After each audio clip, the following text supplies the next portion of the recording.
Anshu mummy ఎక్కడ ఉంది? ఏమైందండి? ఎవరెవరు ఓపెన్ చేసి డోర్ డోర్ ఎందుకు ఏమైంది? ఈ డోర్ కూడా వేసి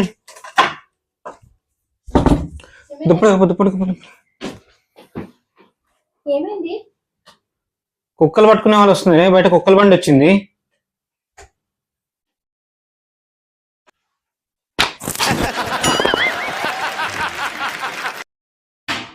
అంశు మమ్మీ ఎక్కడ ఉంది? ఏమైందండి? ఎవరెవరు ఓపెన్ చేసి డోర్ ఎందుకు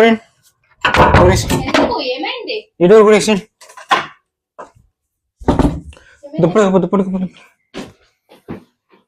ఏమైంది? కుక్కలు పట్టుకునే వాళ్ళు వస్తున్నారు. బయట కుక్కల బండి వచ్చింది.